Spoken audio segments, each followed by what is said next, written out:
Okay, so we'll continue with a discussion on decision matrix and decision under uncertainty. Okay, so let's go to decision matrix and decision under uncertainty. So review lang tayo, ano ba yung decision under uncertainty? No, so marami naman siyang type, meron tayong more or less 3 types of decision problems. Okay, so we have a decision.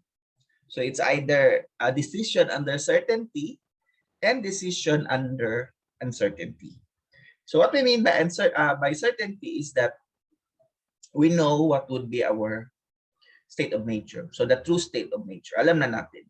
And our decision problem is just selecting, which among the actions or would result to highest outcome. But that is not easy, because sometimes we have to make decisions under different criteria. Okay, we have to consider different criteria in order to make decisions. And not only that, it's also difficult to understand what our preferences are.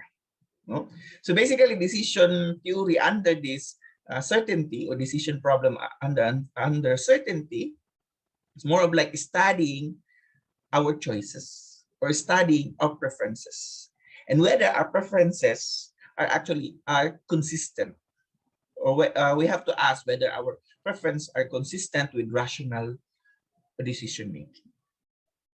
So for example, let us say you want to decide ano ba yung gusto niyong whether ano ba yung orderin ninyo, okay, sa isang restaurant. Okay, so marami wag na lang restaurant, but you need to decide ano yung restaurant kung saan kayo kakain, no? So that we can take that as a decision under certainty if we have some conditions. So for example, yung restaurant na yan is open siya, no? So the moment you select that restaurant, then sure kayo that you will have a table, no, when you get to the restaurant. So parang so isa lang, it's like choosing a restaurant for dinner. Then we can say that that's a decision under certainty. But of course, when you make that decision, you have to what you call consider your preferences. So what are your preferences? So maybe you can break it down into several criteria. Okay? So maybe you are considering price in your decision, or maybe you're also considering food. Depends, because some restaurants, for example, Japanese restaurant, they serve Japanese food.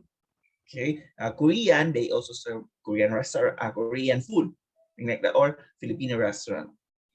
And then you could also consider the location. So if it's far away, then you may not go, or you don't have the means to go there. So for example, if you decide to go to, you live somewhere in Mintal, and the restaurant is somewhere in Lanang. So it takes around an hour to reach that restaurant. So maybe that's one criterion that may figure in your decision. Okay, so you have price, you have food, you have the distance or the location of the restaurant. So those things, these are criteria that you need to decide, or you need to weigh, from which you weigh your options, or on which you weigh your options.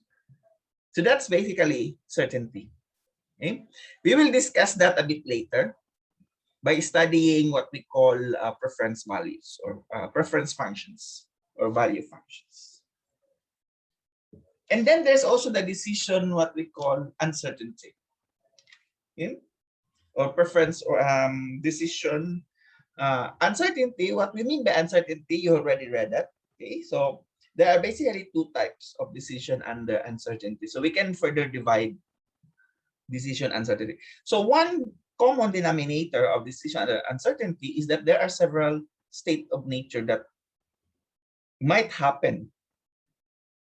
Okay, so unlike certainty that there's only one state of nature that we know is sure to happen, but for uncertainty there are several states. Okay, what we know about those states depend on the kind of uncertainty that we have. Okay, so we can further divide this into two. Okay, we have the decision under risk, still under uncertainty, and decision under ignorance. So what we mean by risk and what we mean by ignorance. So as I've said, when you say uncertainty, you have several states. So what would be the state? You can list them down, maybe exhaustively, but in in decision theory, there is actually a very specific definition. Okay, so when you can assign probability, when you cannot assign probability or chance of that state happening, then that decision is what they call ignorance. Okay. Now, if you can assign probabilities to those different states, then that's risk. So very specific in definition. So that's the to operationalize that you cannot, a decision maker cannot know what are the state of nature or the true state of nature, just means that he cannot assign probability or impossible for him to assign probability. And that is ignorance.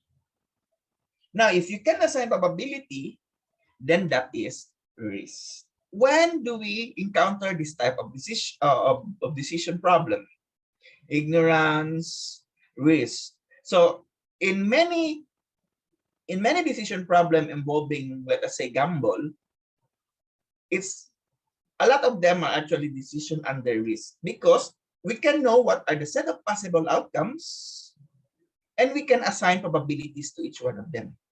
So that's the decision under risk. And the role of probability in decision under risk is very central because we are going to use the probability to compute what we call the expected outcome or the expected monetary value, expected value, or expected utility value. But in ignorance, there is no such probability. Okay, it's really very difficult. Okay, so I hope that is clear. So when you say risk, there is a probability for each state of nature. Ignorance, you may know what are the possible state of nature, but you cannot assign, or it's impossible for you to assign probabilities. Okay, and in this lesson, we are going to discuss decision under uncertainty, or what we call decision under ignorance. Ignorance muna tayo. Okay? So we will focus on ignorance. So how do we make decision under how do we make decision on decisions that we cannot assign probabilities to each state of nature? Okay.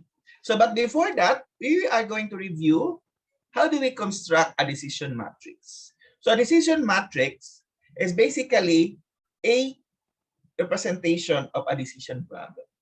So it's like model. You try to model a decision problem using a matrix. So when you say model, it means that you are going to abstract the elements, okay? And then remove the other factors which may not be necessary for that problem. Of course, there are many factors to consider when you make a decision, no? But we are going to distill that into just 3 components, which we can summarize into a decision matrix. So what are those 3 components of a decision problem? We have the action, we have the states, and we have the outcomes. So what we mean by action, or what do we mean by states, and what we mean by outcomes? So states are complete description of external factors relevant to the decision problem. So in other words, so just to give you a way to remember or to differentiate between action, state, and outcome, when you say state, it is something that we cannot control or we cannot influence because these are external factors. Okay, so for example, let us say, what is the state of the weather tomorrow? That could be a state of nature because we cannot influence whether it will rain, it will be sunny, or it will be cloudy. Correct? So it's beyond our control, but it's important to know or to anticipate because it will influence later the outcome of our decision. So that's the state. Okay? So beyond your purview or beyond your control, but affects the outcome of the decision that you're going to make, then that is now what we call states. Okay? And the state of nature, which would actually hold, or the true state, is beyond the control of the decision maker and sometimes be unknown to the decision maker. So you may not even know what that state of nature will be. Okay? And then the action, of course, the action is the thing that you can do or you can perform. Okay, so example, you are going to whether to bring an umbrella or not, then that's an action. Okay, so that's in the control of the decision maker.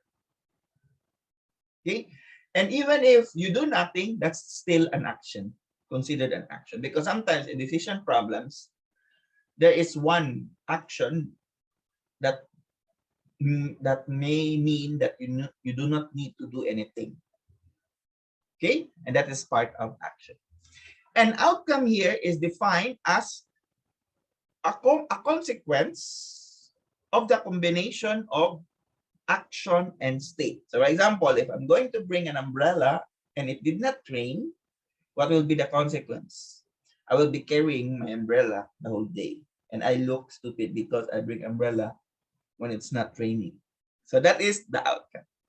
So it's just a combination of what act you did and what state happened and what would be the corresponding outcome. Okay, any question for this? If none, then I'll proceed. Okay, so how do we construct? So these are the three elements: action, state, and outcomes. And these three elements, you can abstract it from your decision problem, and we will summarize it into a decision matrix. Okay, so we can denote an action I as AI, A sub I. You have A sub 1.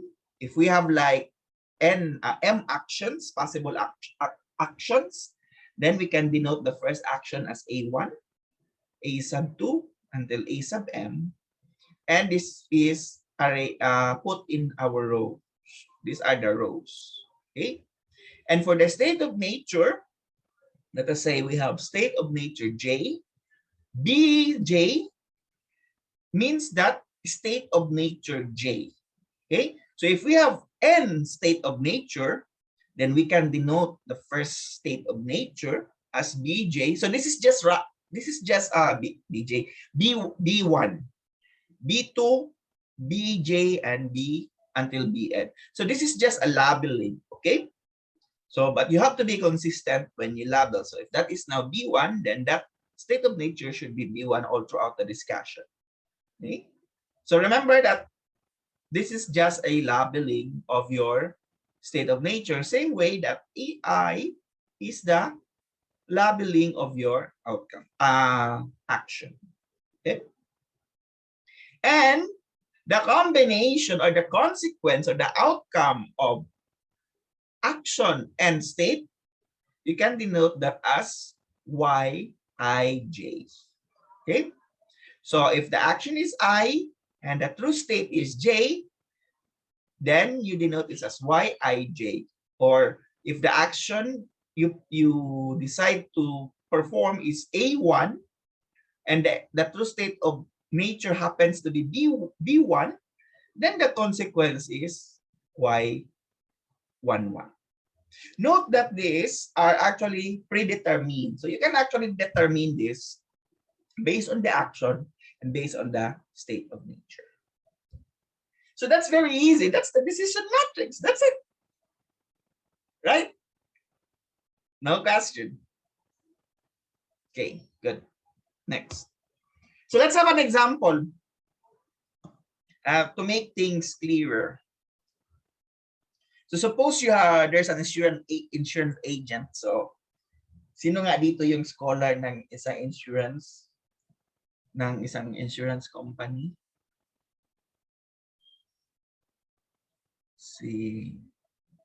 I think si Lloyd, tama ba? Scholar siya ng isang insurance. Tama ba, Lloyd? Yes, sir. Yes. Ano yung insurance niyo, Lloyd? Sun Life po, sir.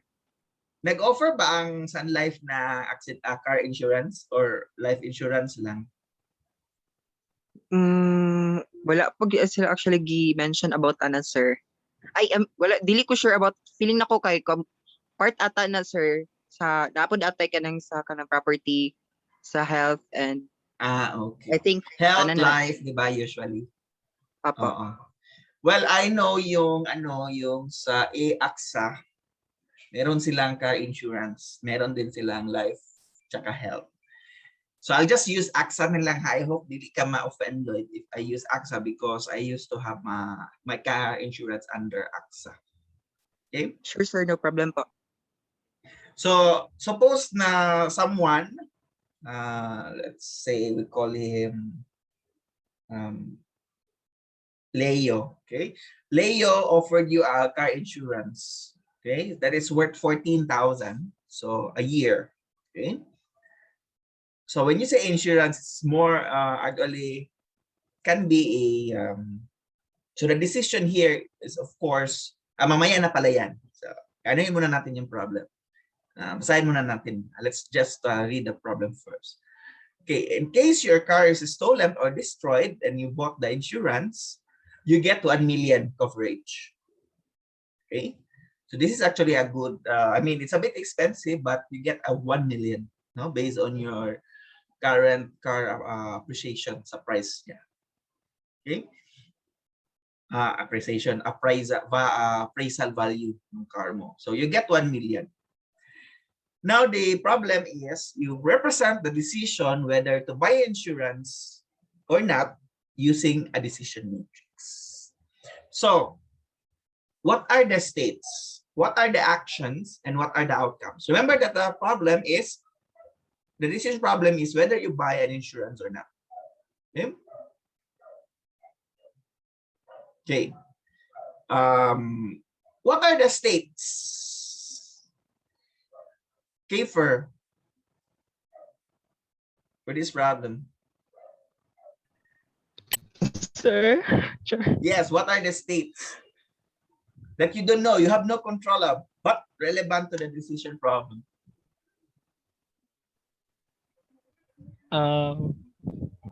Wait lang, sir. I think ang state if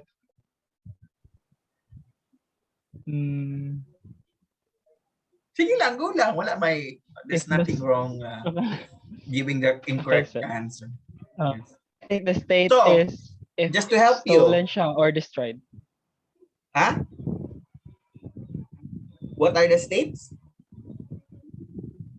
If your car is stolen or destroyed. And? Or and what? And you get sorry, sir. Yes, that's correct, but that's missing one state. Accident. If dili siya nothing happened, right? Your car is okay. It's neither stolen nor destroyed. Yes. So you have two states here. It's either your car is stolen or accident, simba ko lang na aksidente, or maybe mayroong force of nature, force majeure. And anyway, your car gets destroyed or your car gets stolen. That's one state of nature. Okay, so you can just put that as one state of nature. And the other is 1 year has passed and nothing happened. Okay, you still have the car, your car still okay, no one stole your car, or you were not affected by a calamity, or you did not you were not involved in an accident. So there are two states, correct? Yes. And what are the actions? Of course, the action is very clear. If you buy an insurance or not. Correct. And what are the outcomes? So we can summarize that, the table. Okay. Let's look at that. States, stolen or car destroyed or destroyed car. We can denote that as A. Car is okay. We denote that as no A, or you can also put A1. I just use here a more intuitive label for the states. No, so A means accident. No A means no accident, or your car is okay. The action is buy insurance I, and do not buy is no insurance. No, so medyo kabahan ka pero wala ka namang gagastusin na 14K. Okay? Now, what are the outcomes? So we need to study how many possible outcomes. It's very easy. You just need to apply the multiplication rule of counting, which is 2 times 2, which are 4. So there are 4 outcomes for this. So for example, if your car is stolen or destroyed and you bought an insurance,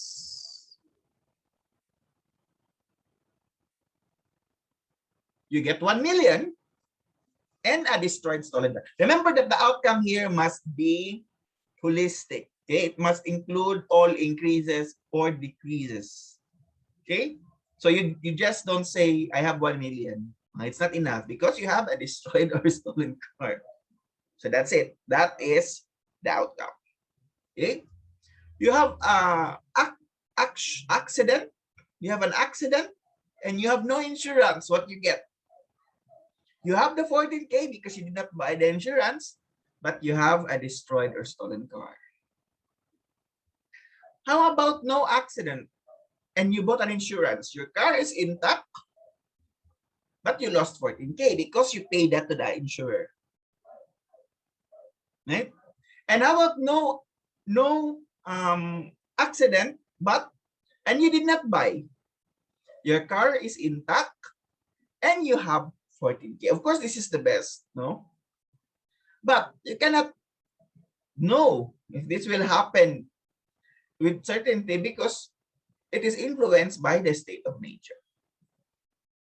And usually in decision, these qualitative outcomes, we convert that into values. We will discuss that later. But in this case, this will be our decision matrix. Okay? Car is okay. You have car intact, but you lost 14K because you bought insurance.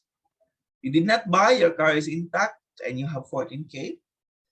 But if you did not buy, but your car is stolen and destroyed, then you have 14K and a destroyed or stolen car. So this is basically the decision. So any decision problem, hopefully, but it's not that straightforward sometimes in practice, because you have to think hard. What would be the states? What would be my possible actions? And what are the outcomes?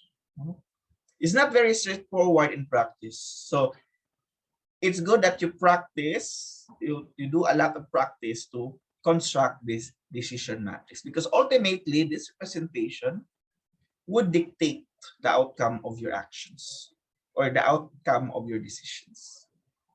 Okay?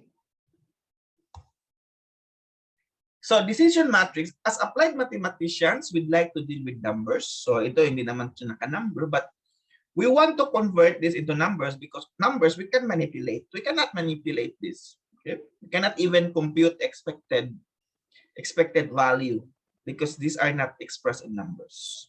So you would like to map these outcomes into numbers. Okay? So map outcomes to some numerical figures.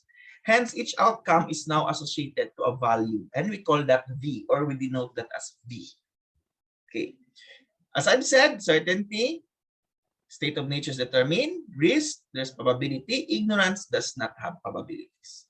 So the next natural question is, sir, how do we make decisions under ignorance? What are the methods available? And that would be our topic, the subject of our next topic. Decision under ignorance. And 4 criteria pala yan siya, not 4 criteria. Hmm? So the first is, so we already know how to make a decision matrix. We already identified what are the 3 components of decision problem. And we already know how to classify decision problem, whether it's a certainty, it's an ignorance, or it's a risk. Now we discuss about what are the methods or the decision rules or criteria for choosing actions in decisions under ignorance. Okay. The first is what we call the maximum return rule or the maximum return criteria. The philosophy of this is that the worst will happen. When the worst will happen, we have to determine the worst value for each action. And the second is determine the best action by choosing the action with the best worst value numerically. So how do we make this type of decisions? So let us say we have a decision problem. Maybe I can show here decision problem. Suppose I have this decision problem, A1, A2, A4. And I have here, these are the actions, and I have here the criteria, and I have here the outcomes associated. So these are already numerical values. So the maximum principle is that we assume that for each action, the worst will happen. So for action A1, what is the worst that can happen? That B sub 3 will occur. So you get now, what's the worst for each action? Or for A1, it's actually 0, meaning it's the worst outcome. Okay? For A2, what's the worst outcome? 1. Pare-pareha lang naman sila. Yeah? For A3, what's the worst outcome? 0. And for A4, what's the worst outcome? 0. 0. So we have identified the worst outcome for each action across all state of nature. And now we have to determine the best action. So which among this action is the best? So how do we, what's the rule? It's to choose the action with the best worst value. So the best worst value is A2. Means that using this criteria, you will select A2. So that is the action, or that is the maximum rule. So that's just the same as being pessimistic, right? Since we do not know what will happen and we cannot assign probability, then we will just you will just select the action which we will be we are better off if the worst thing will happen, and that is A2. Okay, so that's the maximum return. Now, how about the maximax return? So that's just the opposite of the pessimistic maximum return. So we will assume that the best will happen for any action. So determine the best possible value for each action. Determine the best action by choosing the action with the highest value. Very simple. So in this case, what would be our best? So here it's 2. Here it's 1. Here it's 4. And here it's 3. So what is the best? A3. This is the maximax, because we first compute or first identify the max and then get the max. So using the maximax principle, we will select A3. But using maximum, we will select A2. But of course, you say, okay, sir, but they give me a different action or recommendation. What action? Which one should I choose? right? That's of course the question. But of course, it depends on your personality, perhaps, right? Because you can be a pessimistic and you can hope for the worst, or you can be an optimistic and you can hope for the best, right? So it depends. But one thing is clear here: these two rule give us different recommendations. So that is the maximum and just to add to the discussion, a lot of decision theories actually prefer maximum compared to maximax, because there is no reason to believe, of course, in the same way that there's no reason to believe that the worst will happen, but people tend to be more conservative, no, in making decisions. Okay, so let's go to, of course, we can, the principle behind this optimism pessimism index is that we can achieve a balance between being too optimistic and being too pessimistic, and we can incorporate the personality of the individual. Okay, so how do we apply this particular rule or criteria, criterion? So they have, the philosophy here is that, okay, we don't need to be at the opposite end of the spectrum of being pessimist and optimist. We can achieve a balance. Some people are more pessimistic, some people are more optimistic, or some people may be indifferent. Okay, so this particular criterion addresses that possibility, and this is using what we call the optimism and pessimism index. So the thing is, for this, we have to determine the worst and best value for each action. So that's what we did here. Okay, we identify this is now, we can call this the the worst, which is the S1 or the SI, and this is the best. Okay. Okay. And then compute the following for each action: alpha times S sub I plus 1 minus alpha outcome I. So S is the worst and O is the best.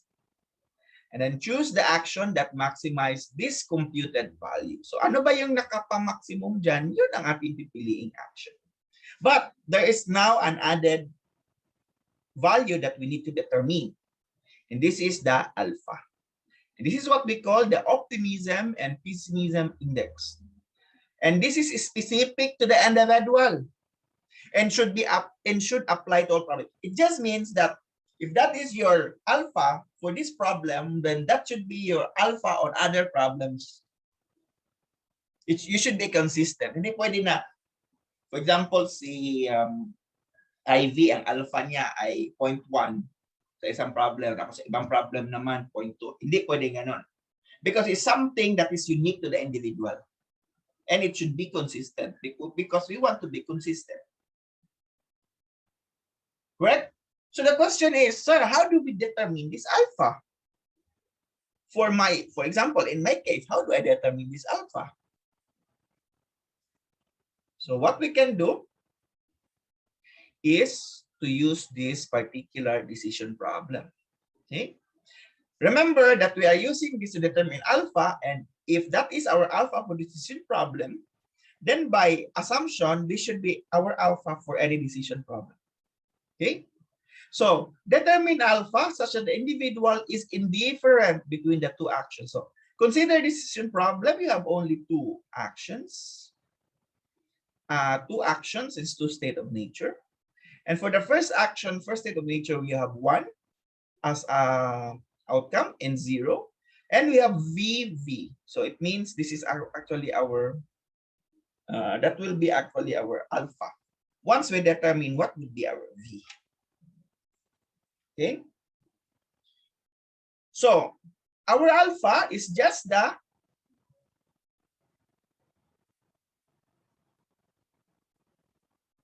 value for that individual such that he is indifferent between the two actions. So what we mean by indifferent, it means that you do not really care even whether to choose A1 or A2. Maybe you encounter this in various situations where you just say, okay, when you select a restaurant, you ask, you will ask which restaurant you prefer, and then someone, although it's a bit annoying sometimes, you ask him, where do you want to eat, and said, okay, I will eat anything, something like that. So that means that he is indifferent. Okay, or where do you want to eat? Your reply is, I don't care where we eat. I'm okay with anything. So that is actually being indifferent to the choices or to the actions. So the same thing here. Your alpha is just the alpha which will make you indifferent between A1 and A2. So how do you compute that? So you have to identify the best and the worst. So what's the worst here? 0. What's the best? 1. What's the worst here? Is V. What's the best is V because it's just the same. Now you are indifferent between the two if these are equal. Correct? So you can have, remember that alpha. So you have here alpha 0 plus 1 times 1 minus alpha from here, from the formula. And then it should be equal to alpha V plus V 1 minus alpha. Okay. So this one will be cancelled. And this one will just be 1 minus alpha equals V. Because you have alpha V times alpha B minus. So you just get V. So therefore, your alpha is 1 minus V. So you need to decide, ask yourself, okay, what would be my V here so that these two choices would be, I would be indifferent. And then your alpha is just 1 minus V. Okay, so you can imagine this situation as, okay, I will give you a for a first state of nature, I will give you 1, and for B state of nature, B sub 2, I'll give you nothing. And then so you take this as maybe 1 peso, something like that. And then your alpha sub 2 would be V and would be V, but you become indifferent between the two.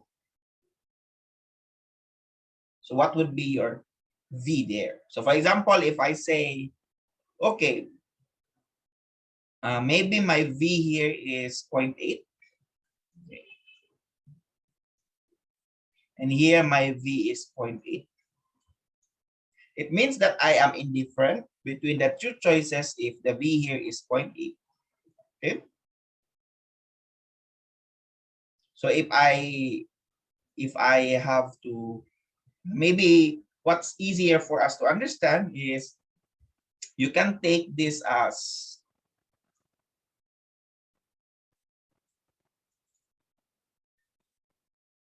I give you $1 or 1 peso for sure, or you are going to participate in a gamble wherein you get 1.8, 0.8 if you win, and 0.8 if you lose, something like that. The opposite actually. So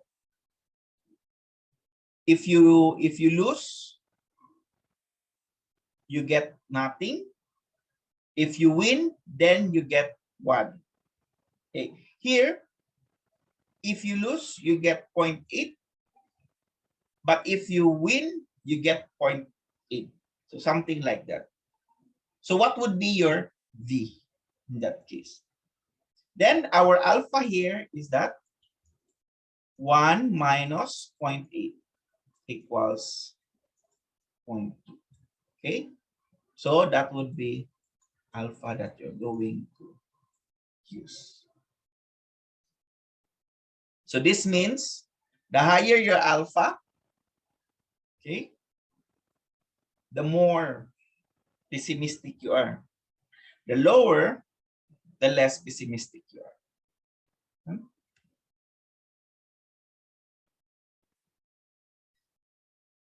Yes, so let's determine now. In case that your alpha is here, your alpha is maybe we can set a value for our alpha. Let's say we can say 0.6. What would be our choice here? 0. Kung 0 alpha, then you will just be the maximax. No? Kung 0 ang alpha. But if you say you have an alpha of 0.6, then you will have 0.6 times 0 plus 0.4 times 2. And you have 0.6 plus 0.4 times 1 and 0.4 times 4 and 0.4 times 3. So that would be your result. So let's compute. So 0.6 times 0, so that's 0. And 0.4, you have 0.8 here. So you have 0.8. Now if you have 0.1, so the same 0.6 plus 0.4. So you have 1. This one is 4 times 0.4. You have 1.6. And 3 times 0.4, you have 1.2. Then you just need to select the best, the maximum value. So what's the maximum value for this? It's A3. So that is now the same as the maximax, pessimism, optimism index. Okay. You will select A3. Now, what happens if your alpha here is 0.9? It means you are very pessimistic in your life. Okay. So what actions you will choose? But you have still a bit of optimism. So what action will you choose if you have alpha 0.9?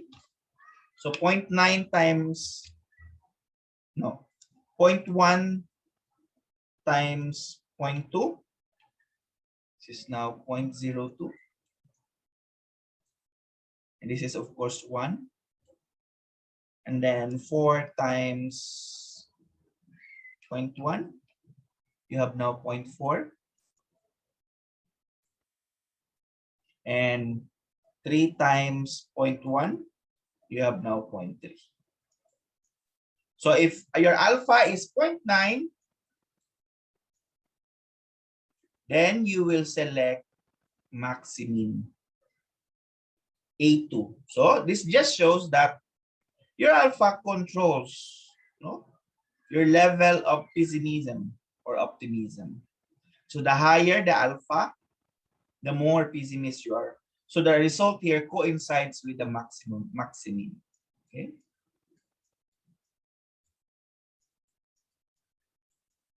Okay. Sometimes the problem is that we want to analyze at which alpha we will be choosing an action, and at which for example, at which alpha we will be choosing A2, or at which alpha we will be choosing A3 or A1 or A4.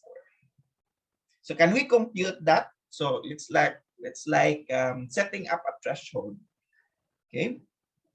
So we will set up a threshold to find out at which alpha value. So remember that alpha is between 0 and 1. So at which value of alpha we would expect that the decision maker will select A2, or at which alpha the decision maker will select A3. So how do we solve that? So let us say our alpha is, of course, alpha. Okay. So for action 1, our value is 2 times 1 minus alpha. For action 2, Our value is alpha, 1 minus alpha, right? Or 1, right? For A3, our value is 4 times 1 minus alpha. And for A4, our value is 3 minus alpha. Okay, let's study. So our alpha here is, we know that it's a value between 0 and 1. Okay.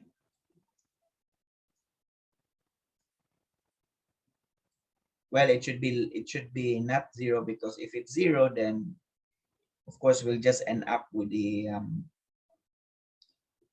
maximax. If it's 1, then we'll end up with maximum. So we'll try to analyze in between. So we know that for all alpha,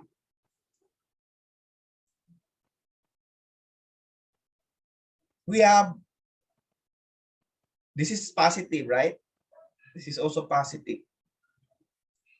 And this is also positive. Okay. So if we compare this, we know that A3, okay, will always be greater than 2 and 3. A1 and A4. Right? Because we will be multiplying two positive numbers. Okay, so 4, we multiply it by point, let us say 0.6.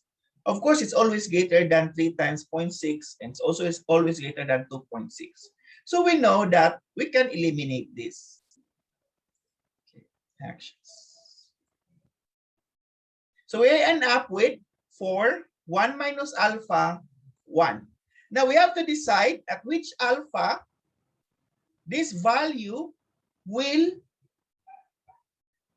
be higher than 1. So we'll just be 4, 1 minus alpha greater than 1. So we have 4 minus 4 alpha greater than 1, or 4 minus 3, 3 greater than 4 alpha. So divided by 4. So alpha should be less than 3/4.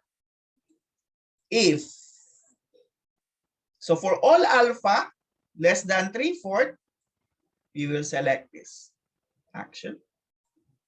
And for alpha more than 3/4, then we select A2. Yes, so that's now our analysis to which of the behavior or our choice for different alpha values. And this is actually consistent because alpha here is 0.6, so it means that it's less than 3/4. So therefore, our decision was to select A3. Yeah.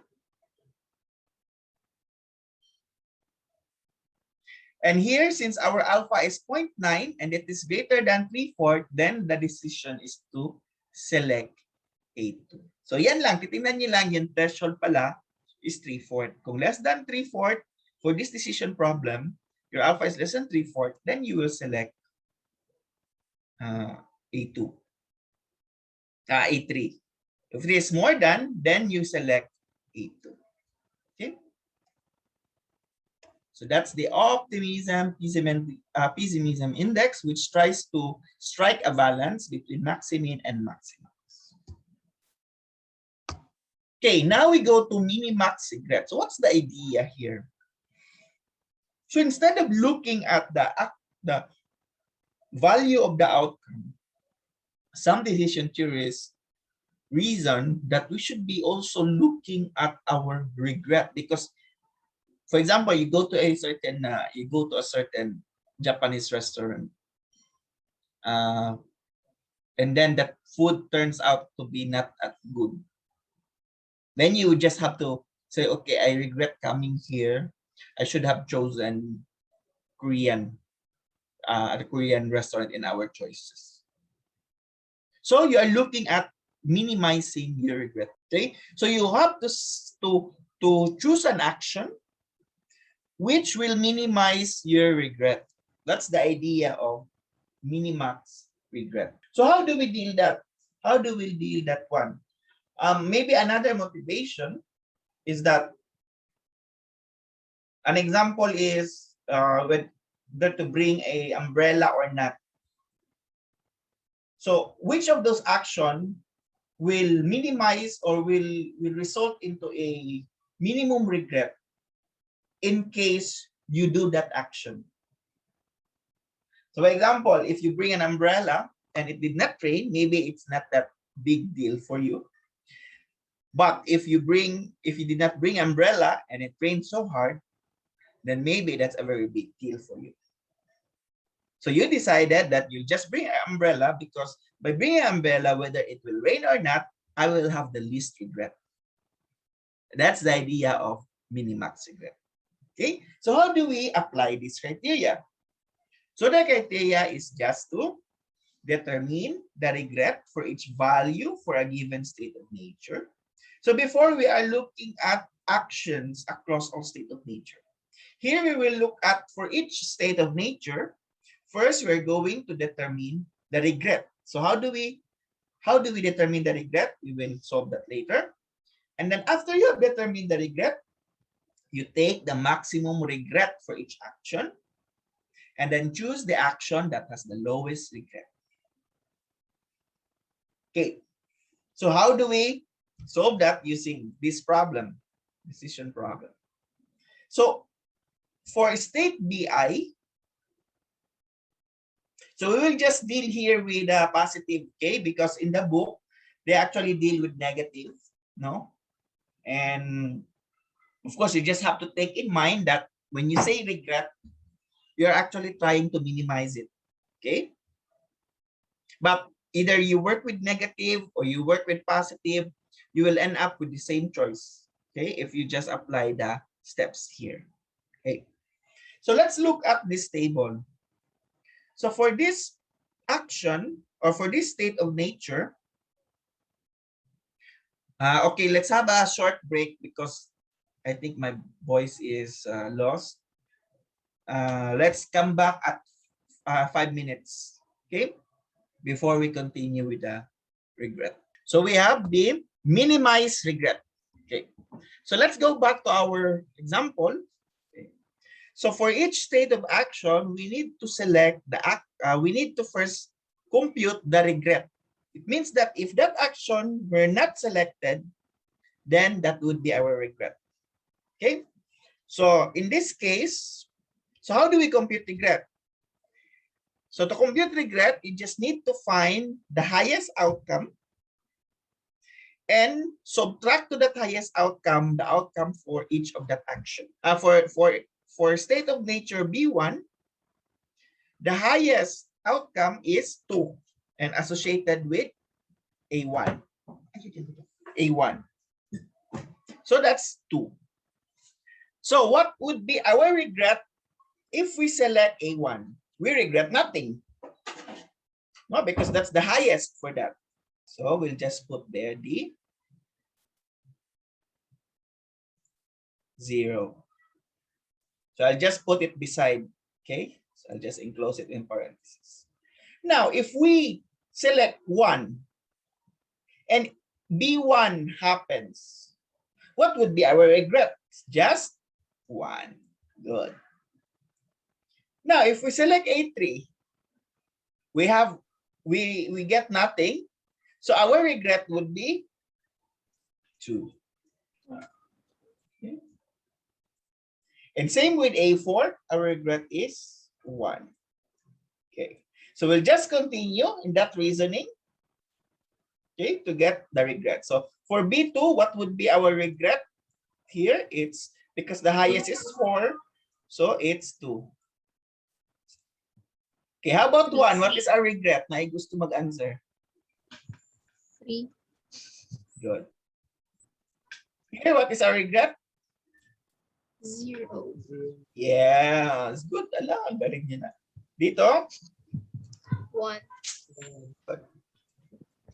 Okay, now for state of nature B sub 3, what would be our regret here for A1 if we choose A1? 1. Good. Here it's 0. Here is 1. And here is 1. Here it's 0. correct. Because our highest is 1. 0, then 1, 1. Nice. Good. Okay. So what is the next step? For each action,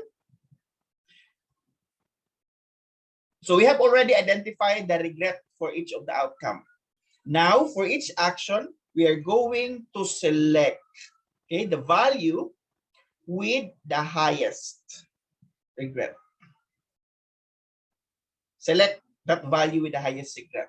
So, in this case, what is the highest? It's 2. This case, the highest is 3. Here it's 2. And here is 1. Okay. Now, the technique is just after you have this, you just need to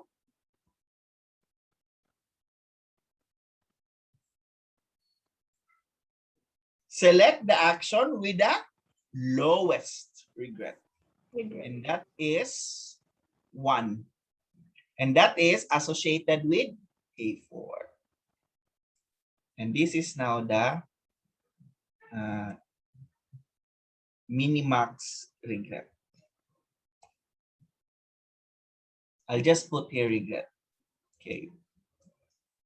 So para mas madali, so that it's easier to remember, you just have to compute this regret and then you apply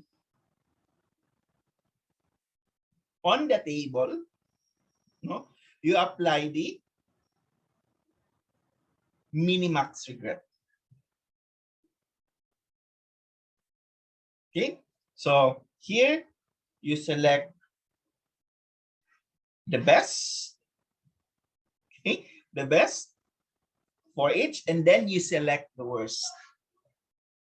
That's why it's called minimax regret. Okay, so that's in the name, minimax. So don't be confused, minimax regret. After you construct the regret table, compute the max for each action, and to choose which action to choose, get the minimum. And in this case, it's A4. So that's the minimax regret. Good. Next. Now let's go to the fourth. Well, it's actually the fifth, but usually itong maximax kasi hindi siya masyado ni-discuss kasi nga people or decision maker tend to be conservative, no? But it's actually our fifth. Fifth na to siya. So what is the principle of insufficient reason? The philosophy is very simple. Since we cannot know anything, then just assume that everything is equally likely. Yes? That's the principle of insufficient reason. Since we do not know anything, assume they are the same. But of course, people will argue, how can you say that they are the same if you don't know anything? That's actually a very valid argument. No? But for simplicity, then we will just assume that they are the same. They are all the same. I don't care. It's beyond my control. So maybe I don't have any information at all. So I'll just assume that they are all equally likely. And this is basically the principle of insufficient reason. So the steps is just assign equal probability. However, remember that this principle of insufficient reason does not actually tell you how to get the best action or how to get the most preferred action. It just tells you that principle that since they are all, since we cannot know anything on them, assume that equally likely. So what we use after we give those probability is we just compute now the expected return. Okay? So, for each action, compute the expected return and choose the action with the highest expected return. So, how do we, let's apply this here. Problem. So, each action or each state of nature, rather, we will assume that they are all equally likely. So, we can give it a probability of 1/4. This is also 1/4. This is also 1/4. 1/4. Okay? So what is now the expected? Of course, the expected, alam niyo naman yan na discuss na probability, we already discussed that in statistics. The expected is just the probability times the value. Okay, so it's just 2 plus 2 plus 1 plus 1. Normally, 2 plus 2 plus 0 plus 1. So what is the result? 5. 5 divided by 4, that's 5/4. So that would be the corresponding expected return. So I'll just put here ER, okay? Here, 1 plus 1 plus 1 plus 1, 4, our expected is 1.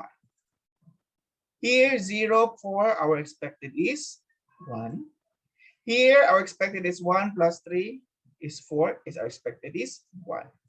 So we'll just select the highest, which is A1. And based on this insufficient reason and computing the expected return, we will select A1. Yes, any questions so far? Madali lang naman yung isipin. Okay, good.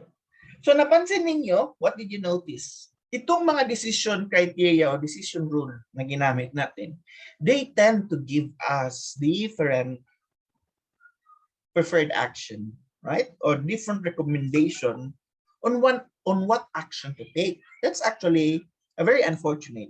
But of course, as mathematician or applied mathematician, we are going to ask, okay, maybe si ano makaisip si let us say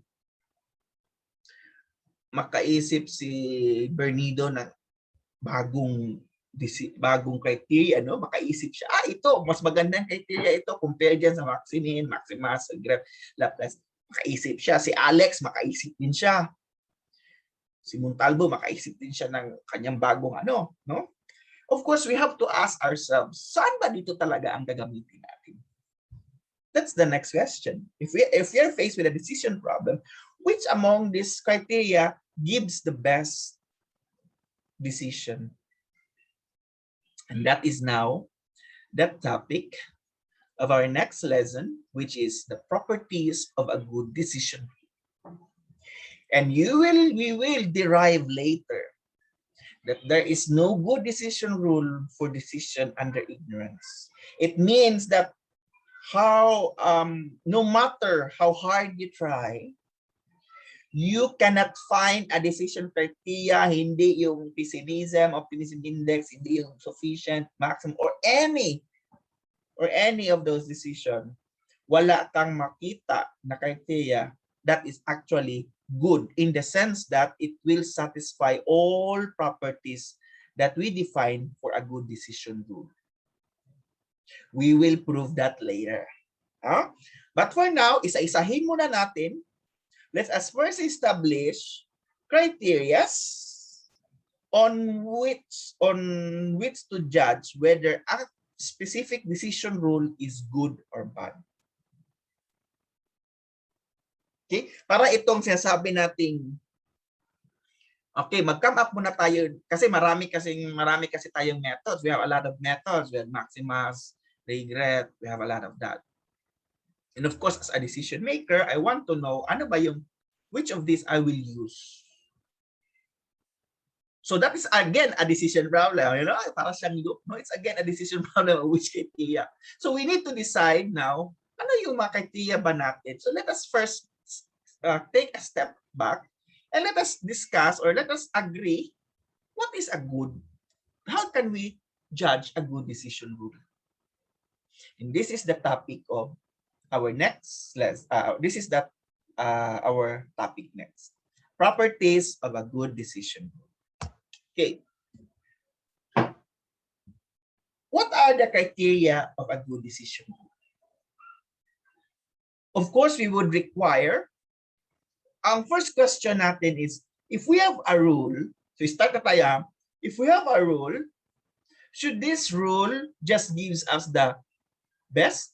Or gusto din natin that this criteria or this rule will give us a ranking of our criteria, of our actions. Sabihin ninyo, actually, sir, we don't need to rank. We just need to identify the best. But there's something critically wrong with that, because sometimes in actual or in practice, sometimes kahit siya na ang best, possible na hindi pa rin na impossible pa rin natin siyang magawa. Correct? So it's more preferable to come up with a decision rule that, aside from giving us the best, it actually ranks all the actions. Because kung ano yun naman natin, kung nakarank din naman siya, then we'll just select the best. Kasi nakarank lang naman siya. So the first action na rank first, then yun ang best natin. Kung hindi natin pwede magawa ang first best, then we go to the second best, we go to the third best, we go to the fourth best. Instead of redoing all the analysis over again, kung hindi siya nakarank. O, kaya yan yung isa sa ating i-require na criterion for a good decision rule. That decision rule, we should be able to rank all the actions. Okay?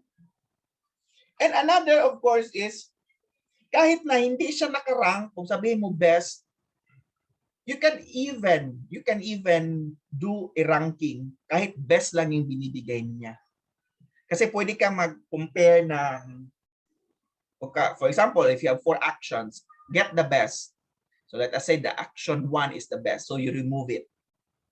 And then you just, from removing the first best, you rank again from the 3, and then you get the second best. And by doing that repeatedly, you actually get a ranking. Still a ranking. Kahit na best lang yung binibigay niya. Kasi nga, pwede mong alisin ng best, and then you do the ranking again. So, that best can be converted into a decision rule that can be used to rank the actions. So that is why we require this first action. That is, that decision rule should give us a complete ranking. And the decision rule that we have discussed so far, they actually give us a ranking. No? So kung titingnan natin dito, kahit itong regret, no, nirarank pa rin niya. A4 is the first best, A3 is the second, and A1. And the worst is A2. So it still give us a ranking. So all of this gives us a ranking. Okay, that is the first action. Second action, representation should not affect the underlying decision problem. So ano ibig sabihin yan? Means that no matter how you label the action or the state, it will not change the decision. So for example, yung no accident, kahit ilabel ko siya as B1, it doesn't matter kung ilabel ko siya as B2. I will still get the same action. And that is what we call the independence of labeling. No, that's very important. Okay. First case, the same choice would be selected even if the rows, o kahit yung actions, ilabel ko yung isang act by insurance as A1, o ilabel ko siya as A2, it doesn't matter. I will still, if that decision rule will select buying insurance as the best, then no matter how I label it, it will just give me the same action. And that is what we call the independence of labeling. So a good decision rule must satisfy this action of independence of labeling. The third action is the representation should not affect the underlying decision problem, and that is the second case. The same choice would be selected even if we use a different scale to measure the values. Okay? So remember that na kahit yung scale, for example, we're going to measure the monetary value in dollars. We will get the same decision even if yung dollars pa yun i-convert natin into peso or i-convert natin into yen or into Canadian dollars, because the scale doesn't matter. Okay? We will still get the same decision. And that is action 3, or the independence of value scale.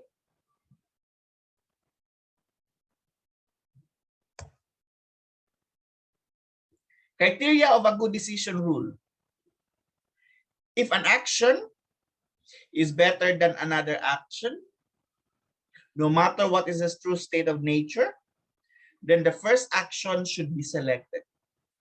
And that is what we call the strong domination. It means that a decision under ignorance, if there is an action there that dominates, it means that the outcome, okay, regardless of the state of nature, is better than the outcomes of another action, then that action should be selected. And that's what we call dominance or strong domination. So if you read the book, meron siyang ginawang example dito. Someone went to a restaurant, no? So he has having a choices or action, no, decision whether to buy a monkfish, hamburger, or wag na lang mag main course. So kung good chef siya, of course good yung monkfish. Kung bad naman, terrible. Kung good naman, well, decent.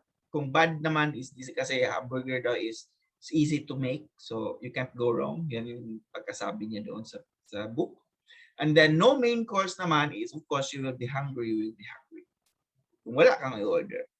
Now, if you convert this into values, as I have said, you would like to work with values, so gagawin niya, good monkfish for him is 4, kung terrible naman is 1, kung hamburger decent naman is 3, kung hungry naman is 2.